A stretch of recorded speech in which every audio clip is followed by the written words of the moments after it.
I'm bulimic. I stick my fingers down my throat. Stop it! What are you, a nut of some kind?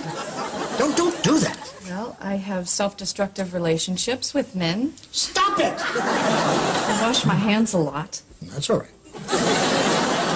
It is? I wash my hands all the time. There's a lot of germs out there. Yeah, don't worry about that one. I'm afraid to drive. Well, stop it! Bob Newhart's comedy is a masterclass in subtlety, combining clever observations with his signature deadpan delivery. Did you see how he slammed the door right in her face that time? That's called your perfect pullout. These moments highlight his unmatched ability to find hilarity in the simplest scenarios. We're adding another illustrious page to the already illustrious history of the USS Codfish. I don't know how many of you men know this. The Codfish holds a record for the most Japanese tonnage sunk. Unfortunately, most of these ships were sunk in 1954. We were no longer at war with the Japanese. However, it stands as one of the largest peacetime tonnages ever. Bob and Johnny Carson share laughs as they dissect the confusion of Southern accents. I was in the Army with a guy named Gusso Broussard. Every day he'd wake up, he spoke to me for 2 years in the Army. To this day, I haven't the slightest idea what he was saying. Well, he would say, drill, dumps, middle, rest, and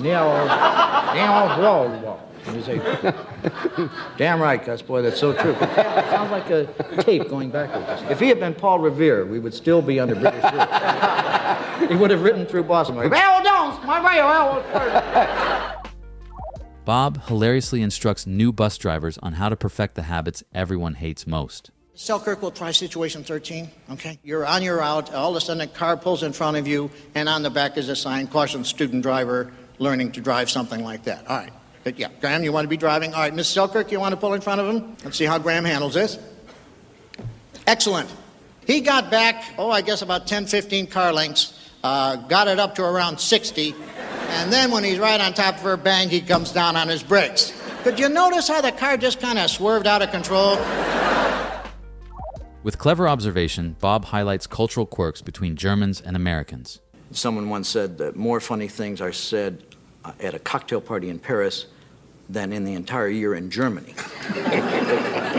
But they're very literal, and they don't understand Americans because we're non-literal. We're right. Like a German would say, why would you call this man curly? He has no hair at all. And tiny is at least 350 pounds. Bob creates an unforgettable moment out of returning a toupee, turning embarrassment into laughter. We went to this party, and I bent down to put some cheese dip on this cracker, and the toupee fell into the cheese dip.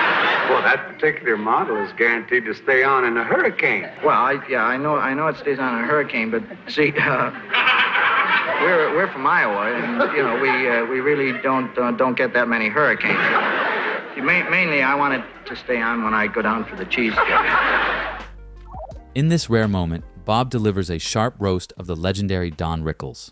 It will be announced in a few days in the trades, in the papers, that Don has been chosen as the national spokesman for Preparation H. It's been said that Don never helps other performers. I remember when I was starting out, Don pulled me aside and gave me some advice. We have a saying in our business, be nice to people on the way up because you meet the same people on the way down. Don told me you run into entirely different people and the hell with them. Bob hilariously reimagines a regular office worker facing King Kong with nothing but a manual. Something's come up and it isn't covered in the guard's manual. Well, see, this isn't your standard ape, sir.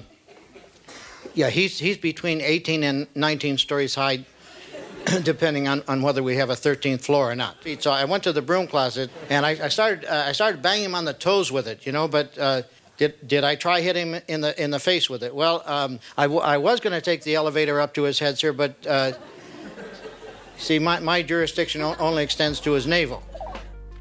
In this skit, English royalty hears a bizarre sales pitch from the inventor of tobacco. What is tobacco, Walt?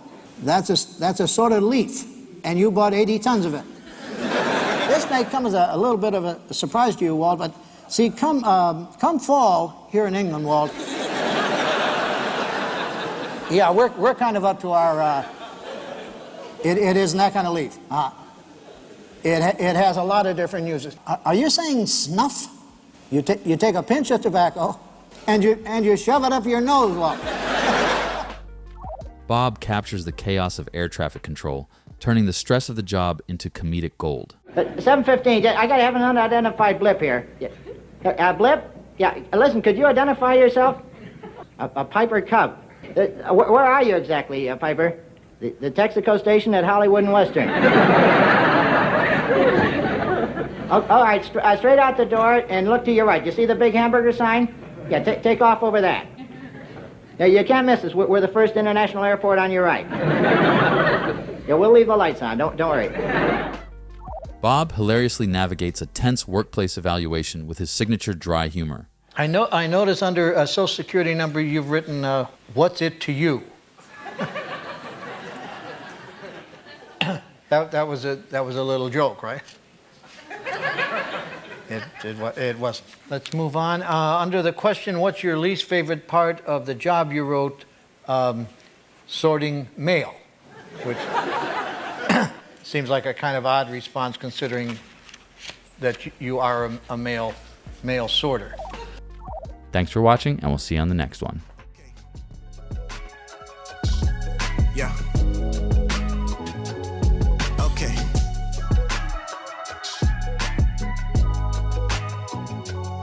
Okay. Right here. Let's go. Oh no, oh no, oh no, oh no, oh no, it's cool. You can go on and lie to me, cause I can see right through your lies. But baby, it's not fazing me, it's cool. Facts. I see them texts you sending me. You know you got them tendencies, and I can be your therapy, it's cool.